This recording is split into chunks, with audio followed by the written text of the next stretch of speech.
Welcome to Cerca. In this architecture episode, we'll be listing a lot of incredible buildings and places in Barcelona, Spain. We're going to be giving you a lot of information, but don't worry. There will be maps, notes, and info on the places mentioned in these guides in the Cerca app. Whether you're in Barcelona right now or would just like to learn all about the history of a city we truly love, you're in the right place. This is what we do. So just sit back, put your headphones on, and enjoy the sights of one of the most important architectural cities in Europe. Let's go to Barcelona.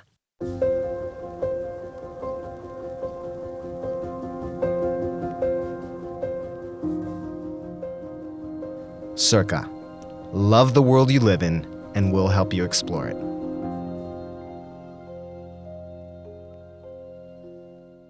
Antoni Gaudí casts a long shadow over the city of Barcelona, in all ways. The massive church, the Sagrada Familia, his most famous and still unfinished work, does this literally. It's become a marker of this town. People here can judge how long they've lived in the city just by looking at how much it's grown. It was supposed to be finished in 2026, but that completion date has now disappeared. And when you see its insanity, you'll understand why. Its central tower will eventually stand at 172 meters tall. That's shy of a single meter of the city's mountain of Montjuïc to the south.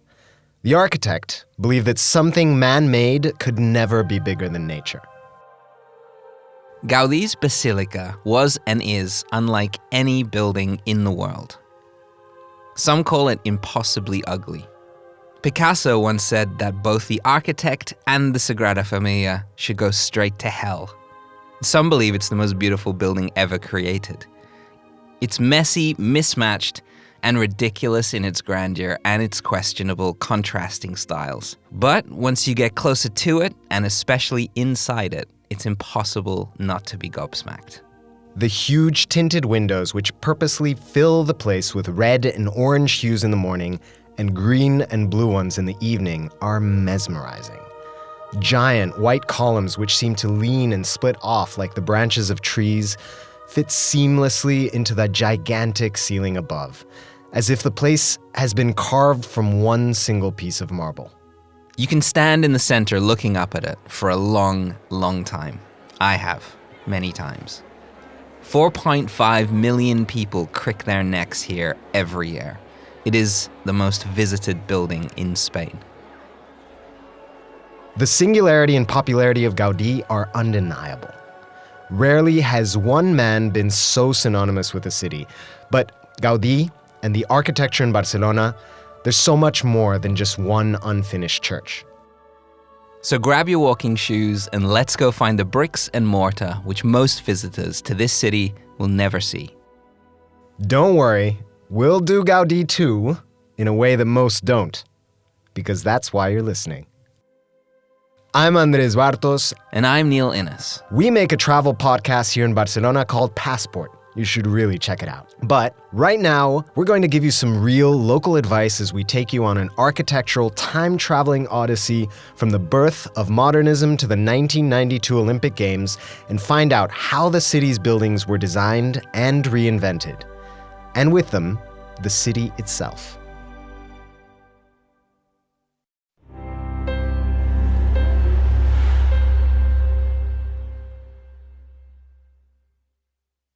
A Gaudí map of Barcelona. When a young Antoni Gaudí completed his studies in architecture in the late 1870s, the director of the school, Elias Rogent, said, "I don't know if we've awarded this degree to a madman or a genius." The young architect, at 26 years old, took his first commission shortly after his teacher's backhanded compliment and designed the red and black candelabra-like lampposts in Plaza Real, just off Las Ramblas. This small square is one of the most beautiful in the city, despite being one of the busiest. A big central fountain, a popular meeting point, surrounded by terraced bars and hordes of people in the summertime, basking in the sunshine under the palm trees which dot the square. And above you, the world's most famous architect's first paid work. Who knew? Well, you do, now. Even after 20 years, I still love it here. Even at night, when it's best to keep your wits about you, there's pickpockets about. And actually, that goes for anywhere along Las Ramblas, by the way. The city is dotted with Gaudi's work, and there are more of them than you might think. And these are constantly missed by travelers. So let's take a little city tour using some of the lesser-known works of a master as markers. And, as always, the places we mention in this episode, along with photos and maps, will be right there for you in the notes, in your pocket. In Gracia, near the Fontana metro stop, you'll find one of Gaudi's first major works, a summer house built for a stockbroker named Manuel Vicens. Casa Vicens was inspired by the Far East art of India, Persia, and Japan. Gaudi worked a lot in this style early on, and this colorful, bold mansion caused a bit of a sensation during its construction. It's easy to see why. This place was built in the mid-1880s when Gracia was still a small town outside the main city. It must have stood out like a sore thumb. Huge walls of red brick and angular details, along with green and white checkered ceramic tiles. It's not exactly subtle. It looks like a house pixelated to protect its identity. The 3 floors and the rooftop are filled with tiny details, including plant motifs, arches, and natural curves which would later dominate Gaudi's work. The house has undergone many changes and transformations. The original construction from 1883 to 1885 by Gaudi, then the expansion in 1925 designed by Joan Baptista Serra de Martínez, and now the garden surrounding the building. It is considered his first masterpiece and one of the buildings to kick off the Modernism movement, an offshoot of Art Nouveau. And it's definitely a piece of the origin story of the artist which is worth a look. 16 euros will get you an audio guide tour, and 20 euros will get you a real person guided tour. Available in English, by the way.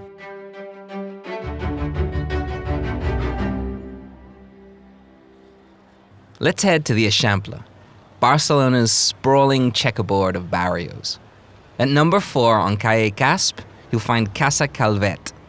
It's often considered Gaudi's most conventional work. Nevertheless, it still manages to really stand out, especially when set between 2 even more conventional apartment buildings.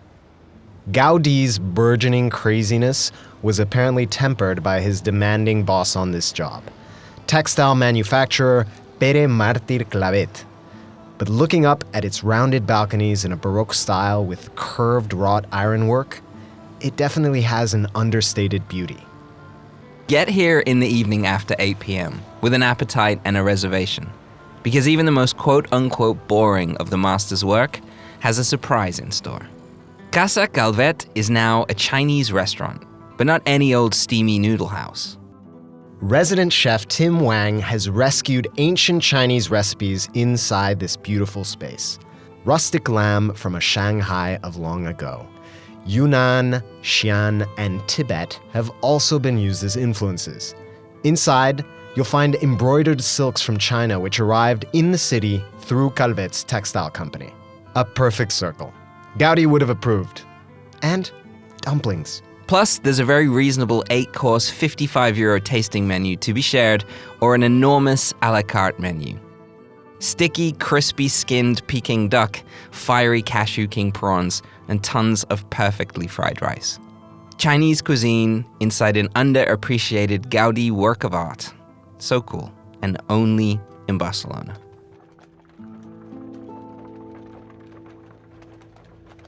The Raval, the city's most down and dirty barrio, densely filled with narrow streets and strange smells, may not be the place you think about when you think about knockout architecture. But it contains one of our favorites, and definitely Gaudi's darkest work, Palau Güell. The 19th century industrialist Eusebi Güell wanted this peculiar urban palace as an extension of his family home on the nearby Las Ramblas. Gaudi would also go on to build Parc Güell, his famous colorful city garden for the Güell family, in stark contrast to this Gothic Art Nouveau palace. Palau Güell is yet another side of the artist, who used only noble traditional materials, mostly dark stone, wood, iron, pottery, and glass. It was completed in 1890. The huge front doors for horse-drawn carriages meant that party guests could make a real entrance while their horses headed to the basement stables. It was built with both fun and family in mind, to host all of the events from the Güell's highfalutin social life and as a place to stay. For around €12, Tuesday to Sunday, you can take the guided tour and see the stables, the rooms, the rooftop, with its incredible contrasting brightly colored statues, the main hall, a ceiling complete with moon and stars, a huge central hallway, and an imposing, almost cartoonish pipe organ. All of this makes you feel like you're in a Tim Burton film designed by a master. Gothic and beautiful. Güell's patron/artist collaboration with Gaudí would prove to be one for the ages. Güell's own extravagance must have opened Gaudí's mind. While all of the other rich families were moving to a new gridded extension of the city with wide, comfortable streets and modern homes, the pair instead spent 5 years building this spooky old noirish mansion in what was then the most crowded neighborhood in Europe. About 20 minutes walk away, on Passage de Gràcia, you've got two of Gaudí's most famous creations, Casa Mia and Casa Batlló. These are undoubtedly two of the most popular buildings to visit. They are more art pieces than buildings, and the huge queues of people outside are a testament to them.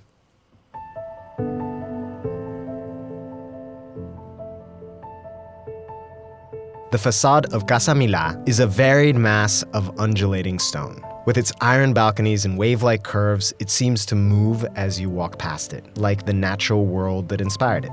One of its most iconic spaces is the spectacular roof terrace. There you'll find the iconic, huge stone head-like sculptures, which may or may not have been the inspiration for the shape of the stormtroopers' helmets in Star Wars. This one is worth booking in advance. It's open all day from 8 a.m. till 11 p.m., and tickets are about €24. This is the way to do it. Book online and you can skip the queue and get an audio guide. For the colorful, magical, kaleidoscopic UNESCO World Heritage Casa Batlló, you'll have to pay a little bit more. But it's worth it, just to see one of the most spectacular renovation jobs in architectural history. €35 for an hour visit or $45 for a VIP experience. Oh, and an insider tip. If you're here visiting friends, Barcelona residents get a 2-for-1 ticket. Ask them to buy it for you and come along. A local loophole just for you. We'll put a link to the booking pages for both in the notes. Gaudí said to his friend and patron Eusebi Güell one day, "Sometimes, I think we're the only two people who like this architecture." Güell replied, "I don't like your architecture, I just respect it." The madman had definitely found his mad partner. They set off building the huge private Parc Güell, spread over 18 hectares of hilly land above Gràcia. It was supposed to be a miniature city for Barcelona's affluent class, with about 50 properties. But within a few years of development, the project was abandoned. Ultimately, only 2 show houses were built, neither designed by Gaudí. One was intended to be a display home, but it was put up for sale, and Gaudí bought it himself and moved in 1906. Parc Güell is Gaudí looking at nature and honing the skills which would become emblematic of his style. His most famous quote, "There are no straight lines or sharp corners in nature. The straight line belongs to man. The curve belongs to God." There are 0 straight lines in Parc Güell, and it's a fantastic spot to take in the city views. Despite the failure of the project in his lifetime, ever since its opening to the public in 1926, the year of Gaudí's death, the estate has been a major success. In fact, 9 million people walk this park at the cost of €10 per head every year. That's the thing with this now revered master. In life, Gaudí was always in continuous controversy. People scoffed at his work. He was shouted down for his extravagant flair and wild ambition. He never backed down and rarely bent to the whims of his clients, until he found the ultimate client, God.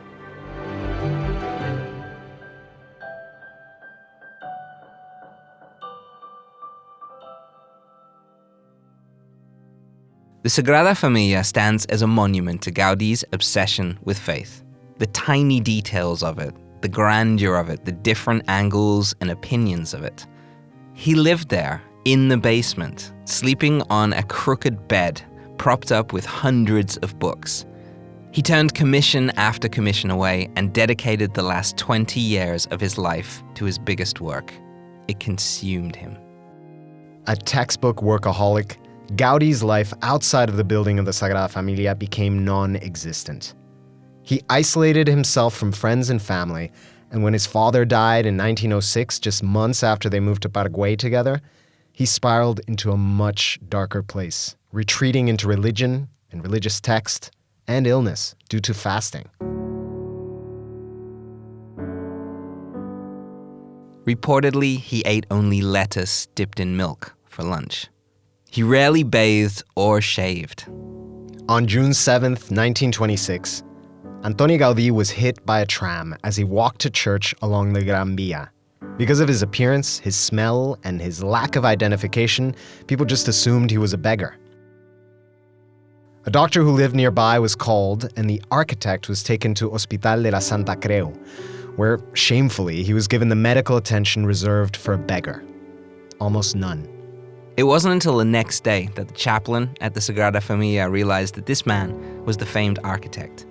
Gaudí died 3 days later, on June 10th, 1926, and was buried in the crypt in his unfinished church. He was 73 years old.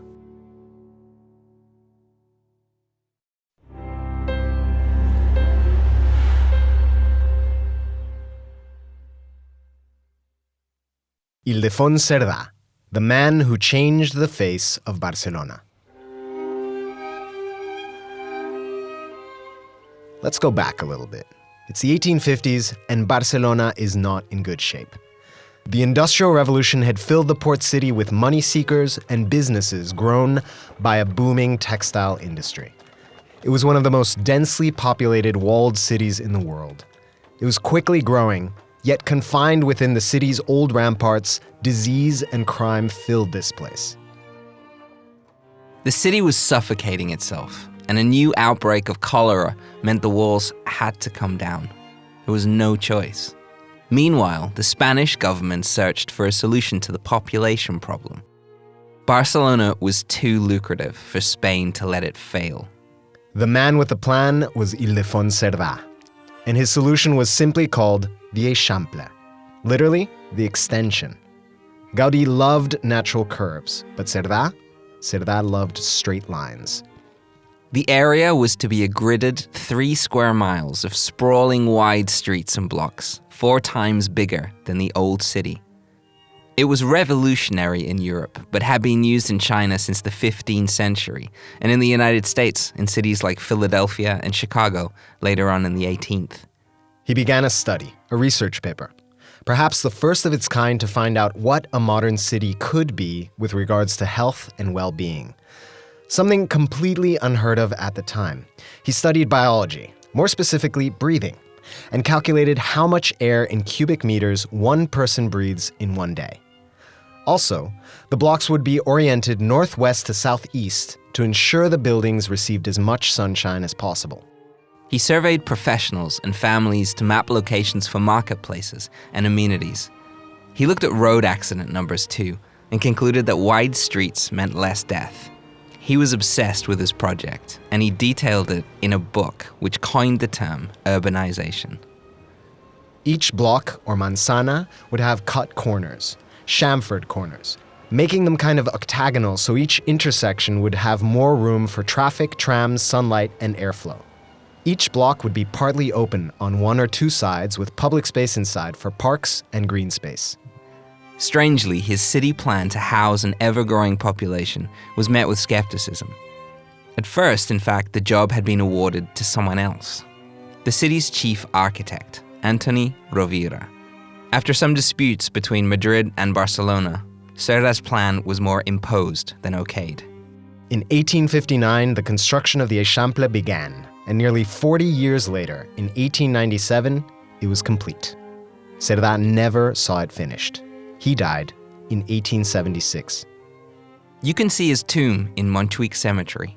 His grave is adorned with a white marble slab in the iconic shape of the gridded city he designed.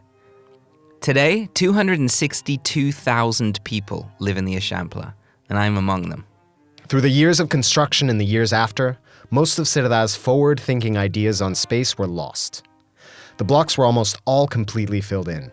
90% of the interior parks and courtyards are now supermarkets and stores. But what Cerda's plan has given the city is a tremendous amount of space. So let's go discover it.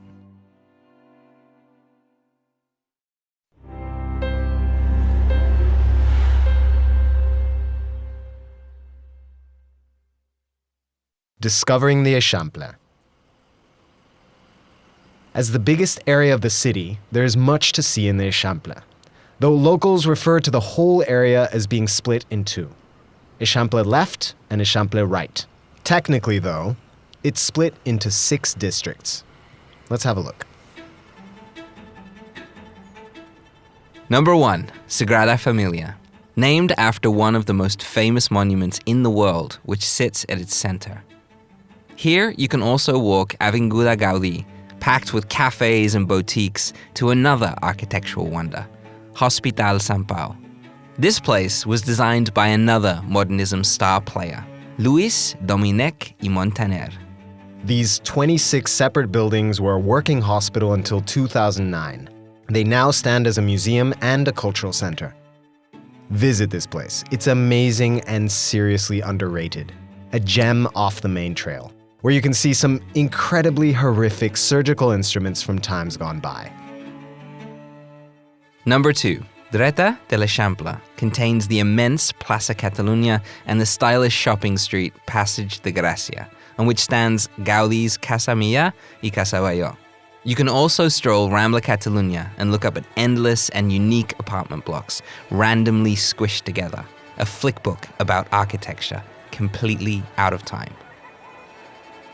Head to Fort Pienc, the 3rd district of the Eixample, and you can see the Arc de Triomphe, Josep Vilaseca's red brick arch, built in 1888, which stands as the gateway to the Ciutadella Park. Or head to Encants in the northwest of the district. Encants is a giant flea market with some real tough haggling characters and antique furniture under a huge mirrored sale. But perhaps the most fascinating building in Fort Pienc is Monumental, the last bullfighting arena in operation in Catalonia. People will tell you that bullfighting is illegal here. It's not. The 2010 ban was overturned in 2016 by the Spanish court, but the defiant Catalans have still never held a bullfight since. Head here on the weekends for food festivals, concerts, and more in a totally unique setting. Their website, Monumental Club, has all the listings for what to see there. We'll put a link for you in the notes. Number 4, Sant Antoni. My barrio in the Eixample is home to the beautiful Sant Antoni market. It was designed by the guy Cerda snatched the Eixample job from, Antoni Rovira, in 1882. It's a beautiful market to walk and shop at, and it's a great alternative to the crowded touristic Boqueria on Las Ramblas. Here, you can really shop with the locals for some of the best produce in the city. Excellent free-range lamb from Anglada, beautiful artichokes, and freshly sliced Iberico ham at Charcuteria Neos. There are also a few tapas bars to try right inside. Head to Masclans for a cold one and some croquetas. And every Sunday around the striking crossed red and white iron market, you can see one of the neighborhood's best book and record markets as well. This is a long-established ritual among the locals and travelers who come to Sant Antoni in search of a literary relic, to buy some old vinyl, to swap stamps, football cards, or just to browse and chat. Plus, there's plenty of places around for vermouth once you've taken in the market square. Check out the Barcelona Eat Here episode in this guide for more. Number 5, the Antiga Eixample. The dominating building here is the 19th century Barcelona University, designed by Gaudí's worried teacher, Elias Rogent. Nearby cafes and brew pubs on the wonderful Enric Granados are a must if you're building spotting and taking photos here. Off the beaten path, higher up, on Calle Mallorca, is the restored 1930s market Mercat del Ninot, which also has lively local populated dining counters for seafood tapas and vermouth. Head to the Medusa 73, a fourth-generation family-run joint with bar seating and the freshest seafood cooked for you right there. Lastly, number 6, La Nova Esquerra de l'Eixample. It's home to the large Joan Miró Park, whose woman and bird sculpture sits among playgrounds, palm trees, and covered areas to help you escape the hot summer sun. Just around the corner on Plaza España is Arenas, an ornate one-time bull ring turned into a shopping mall. Head to the roof for an amazing view of Montjuic, but don't pay for the lift outside. You can get there for free if you go through the mall. A nice afternoon walk down Gran Via holds many architectural knockouts. There are some beautiful apartment buildings along this long avenue. All you gotta do is look up. Diamond tiles, ceramic details, curved balconies. Also, check out the stunning modernist Gothic mansion Casa Golferich, which hosts chamber music and photo exhibits. This place was built by Joan Rubio, a keen follower of Gaudí. Today, the Eixample is undergoing yet another facelift. In 2016, 6 city blocks were turned into so-called trial superblocks, where traffic is restricted and where pedestrians rule the roads. Head to Sant Antoni and the corner of Parliament and Comte Borrell to see one of these superblocks. Sit at the wonderful Barna Brew, where our good friends Alex and Anna will serve you some of the freshest beer in the city, and take in the square from the terrace, filled with families, chess players, and buskers.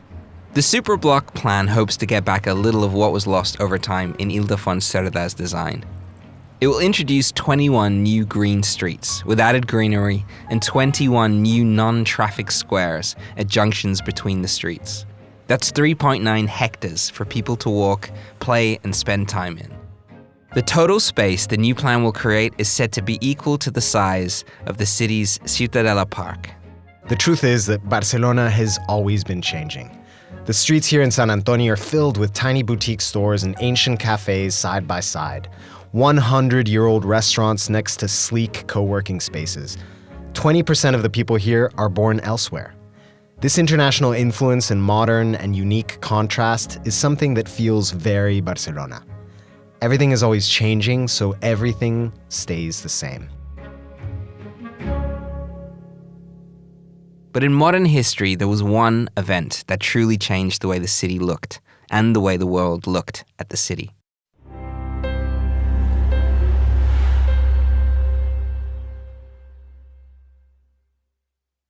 The Olympic Games. Let's take a stroll down Passeig Marítim, the promenade which runs 3 miles along the city's coastline. It's an endless parade of joggers, cyclists, and ramblers, kids with ice creams, sunburned tourists.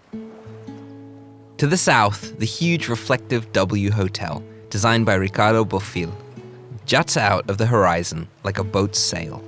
Port Vale Superyacht Marina is tucked in behind the old-world seaside neighborhood of Barceloneta. In front, Frank Gehry's glittering golden fish sculpture greets you at the entrance of the Arts Hotel.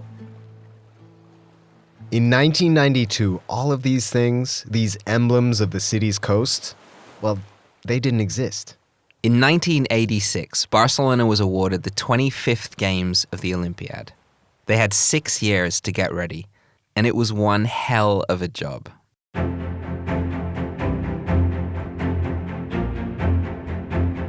It's worth remembering that this is only 11 years after the death of Spanish dictator Francisco Franco and only 2 years after the first democratic vote in the region. Barcelona was an underdog, an unknown. It was not a player on the world stage of cities one must visit. It had taken a beating. It was time to show Barcelona to the world. Barcelona needed to be quickly beautified and modernized. Beaches needed to be cleaned and even more beaches created. New parks and pedestrian-friendly spaces had to be built. Public transport to all areas of the city had to be hugely improved. The city needed an Olympic village and renovations of existing buildings, stadiums, and sports facilities. The task was massive. Behind the Arts Hotel and the Mapfre building, the 2 highest structures in the city, you can visit Villa Olímpica, the Olympic Village. These residences, more than 2,000 apartments across 3 blocks, or manzanas, were built at a cost of around €1 billion. They helped to completely regenerate the neighborhood of Poblenou, an industrial area once dubbed the Manchester of the Med. A few old chimneys remain sprouting up from the skyline as a past reminder of the barrio's working classes. For the best view of the village and a relaxing few hours, you can head to the rooftop spa of the Arts Hotel. It's a little pricey at around €200 for the top package, which includes an hour-long massage and a 45-minute water treatment, cocktails, and snacks. But you can hang out there as long as you want and take in one of the best views on the coast. From up here, you can barely imagine what the coast was like pre-1992. Smokestacks and warehouses, derelict land and half-demolished factories stretched almost the whole way from here to the port 1.5 miles away. There were hardly any sandy beaches to waste the day away on. The place, to be honest, was a mess. The cost of the transformation of the city topped out at nearly €10 billion, 400% over budget. The city would pay for the cost of the games until 2010. But the showcase that everyone dreamed the Olympics would be succeeded.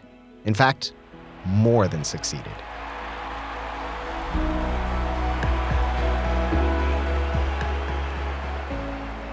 Barcelona became a tourist destination and a sporting powerhouse. World-class athletes in football, basketball, cycling, and tennis are all a direct outcome of the city hosting the games. In a city as small and crowded as it was, there was really only one choice for the nexus of the games. Up on Montjuic to the south of the city. This huge hilly mountain is home to the Olympic Ring, a sprawling collection of sports arenas both built and renovated for the games. You can spend a day up here wandering the park, filled with gardens, fountains, museums, and cable cars. Head to the center of the park and you'll find Lluís Companys Olympic Stadium. This place held the opening and closing ceremonies and every track and field event. The stadium was actually built in 1929, when at the time it was the second biggest in the world. The outside facade was preserved when it was remodeled to hold the 60,000 spectators which filled this place for 17 days straight. Japanese architect Arata Izazaki built the Palau St. Jordi Pavilion close by, which played host to the gymnastics, volleyball, and table tennis. This is now one of the biggest concert venues in the city. When the Stones, U2, or the Boss come to Barcelona, this is where they play. A short walk away from here are the Bernat Picornell pools. If you want to take a literal dip in Olympic history, it'll cost you about €10 and about half that for your kids.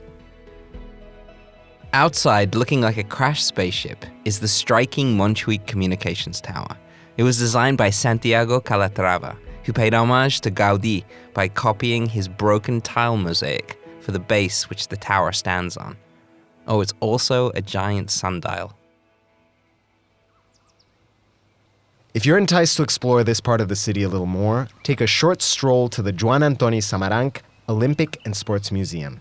It's open Tuesday to Saturday, and for only €6 you can see more than 5,000 pieces of memorabilia from the Olympic Games, including Salvador Dali-inspired swimsuits, skis, sneakers, and trophies from throughout the ages. This is a sports fan and track and field nerd's heaven. 23 million people watched the games that year. The initial outlay to redesign the city for the games between 86 and 92 was over €9.3 billion. Employment, culture, transport, industry, and training. It was a massive investment. But in the end, La Caixa Bank here in the city concluded that the revenue for the city had exceeded €18 billion. The unified Soviet team won the games. The USA placed second. Spain, incredibly, won 6th place. But as far as Barcelona was concerned, it won the gold. It's still considered the most successful Olympic Games of all time.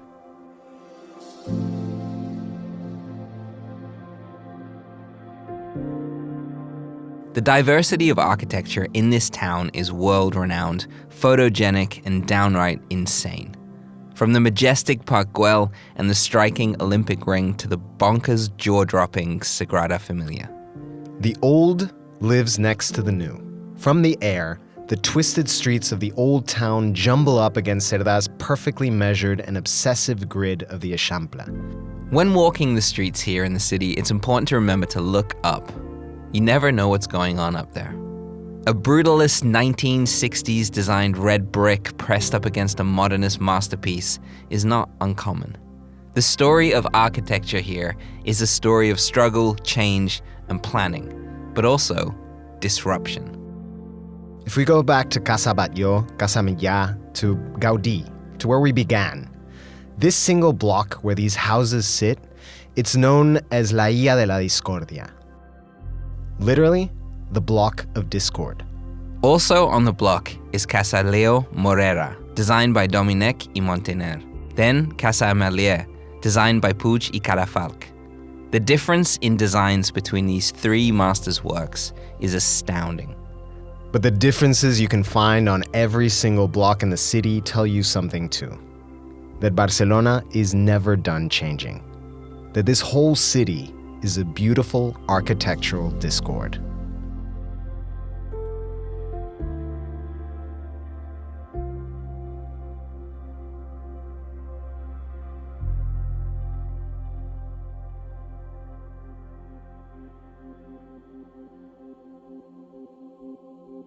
Thanks for listening to our episode on the architecture of Barcelona. Remember to check out the other episodes in this guide for deeper dives into Barcelona, including its football team, its food, and navigating the city with kids. Whether you're heading to Barcelona right now, sometime in the near future, or would just like to learn all about a place we truly love, you'll get instant access to the full guide, plus new episodes on a regular basis when you subscribe to Cerca. Maybe you'll want to check out our guides for London, Iceland, Rome, and many, many more. And many more to come. For access to everything that comes along with a Cerca subscription, be sure to download the Cerca app. Cerca. Love the world you live in, and we'll help you explore it.